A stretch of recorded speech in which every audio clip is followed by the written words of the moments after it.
Hey everybody, what is going on? Hexlex here. I got another Master Duel video for you. Coming at you with another pretty highly anticipated meta deck following the latest pack. That is going to be Fiendsmith Yubel. So, one of the big questions out there right now is which is actually the better deck, Fiendsmith Azamina Snake Eye or Fiendsmith Yubel. Beforehand, it was between Yubel and Fire King Snake Eye. It was pretty even between the two, and I dare say Yubel was actually slightly better. This time around, I actually do think it is Fiendsmith Azamina Snake Eye that ends up being slightly better. But the gap isn't necessarily that wide. Fiendsmith Yubel is, I think, a pretty close second best deck of the meta right now. Of course, the implications for Fiendsmith excuse me, are a little bit more obvious for something like Yubel, which is, well, also a Fiend deck, right? But Fiendsmith also does help set up plays, as well as some potential endboard pieces in the form of something like the DDD Wave High King Caesar. So for my build, I decided to try out Beatrice. It hasn't really come up in my test games, which I haven't done too many of so far, but somewhat similarly to Beatrice Promethean Princess, you could in theory also go Beatrice into Muckraker, linking your sequence in Beatrice into Muckraker and then reviving like a Samsara D Lotus that you would send from the deck to the graveyard. So in theory, if you opened like Engraver and 4 hand traps, that is a way that you could get into your Yubel cards using only the Fiendsmith engine. But of course, there's an argument to be made for just ending on Desiree as well. I mean, there's also Wave High King Caesar, like I mentioned before, and like I have, said when playing Snake Eye as well. I really, really like ending on this card. It is quite good, and there are some combo lines actually with Yubel where you can make the Wave High King Caesar before your 5th summon with the Fiendsmith package, and then your combo line becomes Nibiru proof. Nib, I think, is still actually a pretty good card in this meta, even if the top 2 decks do have ways of circumventing it. But I will say Fiendsmith Yubel is a lot more susceptible to Yubel than the Snake Eye deck. Azamina can pretty much always put out Ilia Sylvia, well, if you open Deception or Witch, right? Can always put out the Ilia Sylvia before the 5th summon. But Fiendsmith Yubel, it's kind of like specific hands that would put out something like High King Caesar. But we do also have the chance of just opening a hand that can start with Phantom of Yubel. There are definitely quite a bit of those where you go Phantom of Yubel into full combos. So a lot of hand trap insulation from a deck like, or with a deck like this rather. For this build, I'm on just 40 cards even. I'm playing a little bit less of some engine cards than some of the people are. Most people would be on 3 Spirit, I'm on 2, and then a lot of people play 2 Gruesome Gravescorer, but I'm only on 1. I actually kind of like playing these reduced ratios for these cards specifically. I do still like 2 Nightmare Pain, though, even though you technically only need 1. I like 2 because it's actually not a bad extender a decent amount of the time. Not all the time, but a decent amount. I'll be honest, there are actually even more hand traps that I wanted to play in this deck. I even went down to 2 Fuelos just to make sure I could add at least 1 Droll and Lockburn. This card is so good. Actually, now I'm looking at it, I didn't mean to only put in 2 Fuelos. I thought I had 3, but you know what? That's fine. I think there's actually like a justification to play 2 Maxi, 2 Fuelos. I've had some people ask in comments about certain decks, like, oh, what would you cut for the 3rd Maxi? And it's like, that's not really how I usually build decks, especially after a big set update and ban list change. I just rebuild my deck from scratch. I'm actually doing that all the time. When I update a deck, that's how I do it. I just delete the old version, then rebuild it from scratch. I like doing it that way. I feel like if you... I've said this before a couple of times on the channel, but I feel like if you just start like taking some cards out and then subbing them for cards that you're putting in, you end up with what I call the Ship of Theseus problem, where your deck is basically slowly being rebuilt bit by bit, but in a less cohesive way. I think that you're going to always have a more cohesive build once you just start it from scratch. So I just do that all the time, even when I make very minor changes. So it's not a matter of what card did I take out, or what cards did I put in for the Maxi that I took out of each deck. It's more of like I rebuilt each deck with 2 Maxi and then just the rest in mind. That's how I usually do it. But yeah, I would like more Joel and Lockbird. Maybe I should have played that over the Veiler here. Or maybe even instead of one of the 3 Imperms, just a second Joel and Lockbird. This card is quite good in this meta for shutting down the Fiendsmith and Azumina engines, including in this deck too. So definitely a hand trap to keep your eye on, especially if your deck can play through it. Ooh, especially if your deck can play through it, if you're on something like Mathmech. Alright, I think that's about all I got for the list. For the combo lines, I once again referenced the great Moha, who is always putting out amazing guides for Master Duel. I'll go ahead and link their Fiendsmith Yubel guide in the description below so you can follow along with the same lines that I was using. I don't know if I'm going to make my own Fiendsmith Yubel combo guide myself, really, because I feel like Moha already did it, just, I believe, very well. So just go ahead and check that out in the description below. But let's go ahead and break the list down card by card, and then we'll take a look at some of these duels. We are on 1 Fabled Lure, 1 Effect Veiler, 1 Joel and Lockbird, 1 Chaos Summoning Beast, 3 Samsara D Lotus, 1 Gruesome Grave Squirmer, 2 Maxi, 2 Dark Beckoning Beast, 3 Ash Blossom and Joyous Spring, 2 Molcharme Fuelos, 1 Unchained Soul of Sharvara, 2 Fiendsmith Engraver, 1 Yubel, 2 Spirit of Yubel, 1 Yubel Terror Incarnate, 1 Nibiru the Primal Being, 1 1-for-1, 1 Fiendsmith's Tract, 2 Nightmare Throne, 2 Opening of the Spirit Gates, 2 Nightmare Pain, 2 Call by the Grave, 1 Cross-Out Designator, 3 Infinite Permanents, and then 1 Abominable Chamber of the Unchained. For the extra deck, we're on 1 Fiendsmith's Lacrima, 2 Phantom of Yubel, 1 Fiendsmith's Desiree, 1 Beatrice Lady of Eternal, 1 DDD Wave Hiking Caesar, 1 Veradrus the Final Bringer of the End Times, 1 Fiendsmith's Requiem, 1 Unchained Soul of Rage, 1 Muckraker from the Underworld, 1 Unchained Soul Lord of Yama, 1 SP Little Knight, 1 Moon of the Closed Heaven, 1 Fiendsmith Sequence, and finally 1 Appaloosa Bow of the Goddess.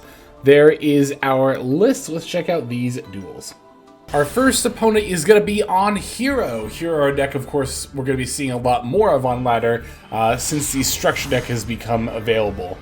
There's like a small part of me that almost wants to make the deck on this channel, but of course, or on this account rather, but of course I have a whole other separate account that's got Hero on it, so I could just play that.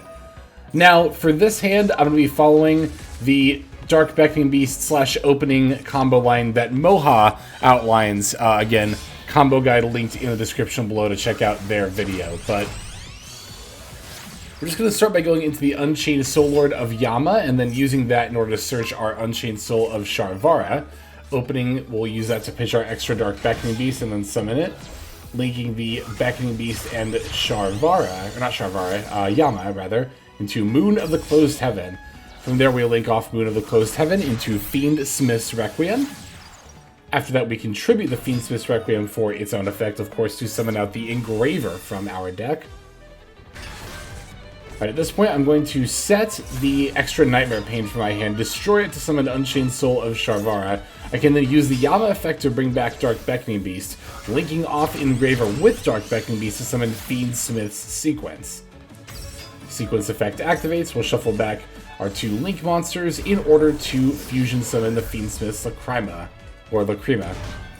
Lacrima effect to bring back the Engraver to hand, actually not to the field, because we can still use the Engraver hand effect in order to add Tract. Tract effect will activate in order to add and then discard Fabled Lure, and then of course Fabled Lure's effect will activate in order to special summon itself. Linking off Fabled Lure with the Unchained Soul of Sharvara gets us the Unchained Soul of Rage. And I forgot to point this out in the actual deck profile, but we have switched up the trap card that we're playing for the deck. Abominable Chamber of the Unchained, I do believe, is definitely more optimal now, as it'll let you do what I'm about to do here. In many combo lines, you can actually link off your Unchained Soul of Rage and then bring it back during your opponent's turn. So we can make a 2-mat Appaloosa here. Then I can bring back Engraver, and we will overlay it with the Lacrima in order to summon DDD Wave Hiking Caesar. Setting Imperm, and we're looking pretty good. We of course have the 2 material Appaloosa, the Hiking Caesars, multiple summon negates, and during their draw phase, I'll just go ahead and bring back the Unchained Soul of Rage. Although I maybe should have waited. As I go to use the Wave Hiking Caesar on the Hero Lives, we see them activate Forbidden Droplet. Yeah, 4-3. So, you know, if I had waited on the Unchained Soul of Rage summon, then we could have dodged the droplet here. A little bit of a misplay on my part, but we actually still have multiple negates, and you know, our opponent had to give up the good majority of their hand there, so odds of them having a follow-up are less, and if they do, we still have Imperm, but they don't. They're actually just going to concede here. So there we are. That's a pretty simple turn one. That's actually like the most simplified board of all the combos that I saw in Moha's video. Oh my lord, if you open something like Throne plus... Well, you know what? We'll open our own kind of crazy hand a little bit later. We'll see that one. We'll see that game later. For now, why don't we just move on into the next game? Alright, our next opponent is on one of my favorite decks, the Everything pile. They've got Fiendsmith, Tier Limit, Snake Eye, Horus. These are pretty much the main engines, but they're also on a Virus Turbo strategy. You'll see what I mean here. We're going to be going second, and we did open Fuelos alongside Imperm, so that's pretty good. I let the Unicorn go because I figured even if it was Cashiero, we can just Imperm later, and if they go for Theosis, we could use that with Fuelos. But they actually went for Birth, and now they're using Diabell Star with Deception here. Deception is going to tribute the Diabell Star in order to add Hallowed Azamina, so they're on Azamina as well. Birth and then Hallowed Azamina. Here, of course, is where we chain the Fuelos. Yeah, they have Mu, Recielago, which they're then going to summon. I know this is the choke point for the Azamina Snake Eye strategy, so I'm definitely going to use my Imperm here. And I'm going to cross my fingers and hope that my opponent's done after this. Now they do get to use the Unicorn effect. They're going to take Fiendsmith Sequence, which locks out a lot of my Fiendsmith engine, but it's going to have to be fine. See, they're going for Hallowed Azamina, adding that back. And then activating Grass! Oh no! Yeah, they're definitely far from done here. Let's see what they milled. I see Rainbow Bridge of Salvation. Tier Limit's Shiren is in here. And those are definitely going to be the two major ones, looks like. Also, definitely note this Perform Pal 5 Rainbow Magician. Oh, sorry, there were two more cards. They also milled Havness. Good. Alright, they're going to go Havness Chainlink 1, Rainbow Bridge of Salvation Chainlink 2. Salvation is going to add Crystal Beast, Emerald Tortoise, and Pressured Planet Raitsoth. Havness F uses itself and the Tier Cache that's in the graveyard in order to summon out Kit Kalos. Fuelos Draw gives us Terra Incarnate. They're going to mill the Tier Cache, which mills a couple more cards. Special summoning the Tier Cache, milling 8, feeling great. I'm sure my opponent is after a play like that. Holy. Let's see what else they end up milling here. Alright, there goes Poplar Engraver Callby. Transaction Rollback. That's when I knew something strange was about to happen here. I thought it was going to be Ghost Meets Girl, because I know that's like the big meme, right? But, well, I already said what it was earlier, but you'll see if you weren't paying attention. Okay, Raitsoth for another Unicorn. They're going to use OSS in order to add Ash and put back Flamberge. It's actually really good for them because they still use their normal summon. Normal summon Ash, put back, or send it to the graveyard with the Spell Trap Oak in order to summon out Flamberge. Flamberge is going to put Fuelos into my Spell Trap, leaking off Engraver for Requiem, I presume? Yes. Now, we do play Nib in our deck, so this is one of those situations where I'm just like, I'm praying for it. But as we keep drawing, we're not getting any hand traps. It's all engine. Alright, Sequence F. They're going to fuse for Lacrima. Royal. Very nice, very nice. Bringing back the Engraver. I wonder... I haven't been keeping track of exactly... Well, I guess there's a summon counter up here, but I don't know how many of these are, like, summons we didn't get a draw for. I wonder if it was a Maxi instead of a Fuelos, if they would have decked us out. I mean, we're still at, yeah, 27 here. That's quite a bit, but they're still going. Now they have an Appaloosa on the field, which does make things very awkward. They still don't have any hand traps. Vera Anaconda is also an indication of something more to come as well. It's like they're overlaying Engraver and Lacrima to go for Beatrice. And it was around this time that I remembered the transaction rollback in the graveyard, and I was like, ugh. We do have Ash Blossom, but of course they have Appaloosa up, so it's a little late for that. We could, in theory, if we got into Nibiru, when they activate Beatrice, we could go Chainlink 1 Ash Blossom, they go Chainlink 2 Appaloosa, we go Chainlink 3 Nib. If we can find Nib, that is something that could still happen here, but yeah, they're going to use Curious and mill the Eradicator Epidemic. Transaction Rollback's going to call a spell and hit all of those spells that I drew. We are going to try to use Ash Blossom against the Beatrice, but yeah, they're just going to use Appaloosa. So with those spells, we lost our Call Bys, our Cross Out, Nightmare Throne and Pain, Gates, and 1-for-1. Bunch of really good engine stuff. But as you can see, our opponent's not done with Virus Turbo. They're going to set up the Perform Pal 5, Rainbow Magician, and they even have another devastating Virus coming up here in a moment. Beatrice activates during draw phase, sending another Transaction Rollback.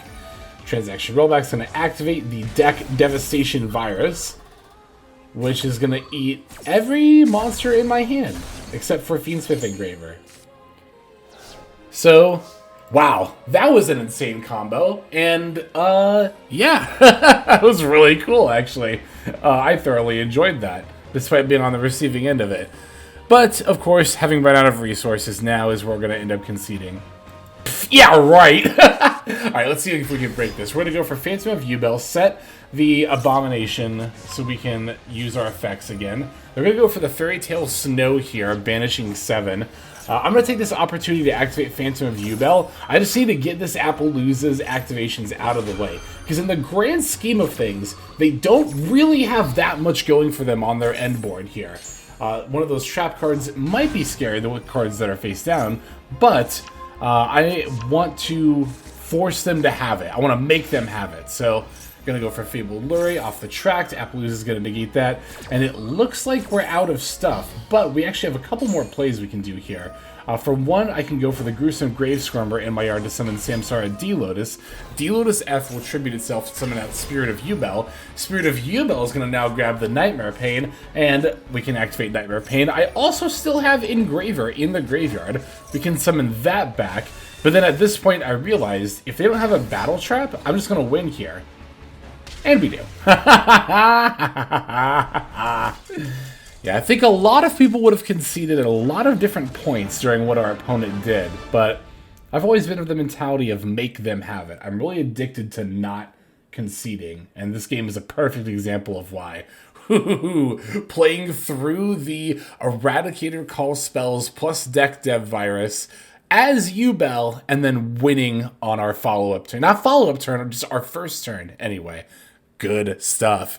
All right, I got one more duel to show you. Let's finish with that last one here.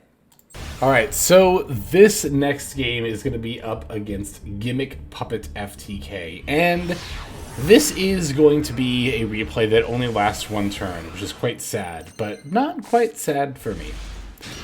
Now, if you take a look at my hand here, I think maybe aside from the Yubel, I could not have sculpted a better turn one hand myself. Look at this. D-Lotus, Beckoning Beast, Engraver, Yubel, and Nightmare Throne. So, Moha outlines that to get the best turn one inboard, you have to open Engraver plus Throne. But I've opened, like, that plus here. Oh my god. Could not ask for a better hand. I'm actually going to put back the Dark Beckoning Beast along with Yubel so I can start with the Phantom here. Going to go for Engraver, discarding that so we can add Tract. Tract F, going to activate in order to add the Fabled Lurie. We're going to discard the Fabled Lurie and then use its effect in order to summon itself. From there, we'll link off the Fabled Lurie in order to summon the Fiendsmith's Requiem. At this point, Fiendsmith's Requiem is going to tribute itself in order to summon out the Engraver from our deck. Now we can summon the other Engraver from our graveyard, and then we're going to link the two of them off, of course, in order to summon our Fiendsmith's Sequence. Alright, now here we'll activate the Sequence effect. Our opponent's going to try to use Ghost Bell and Haunted Mansion, but I'm going to use the Phantom of Yubel effect at this point. This will, of course, change the Ghost Spell effect in order to destroy the Spirit of Yubel in our deck. Now, a lot of the reason I like having Phantom up is to play through Nib more than anything else, especially with a hand like this.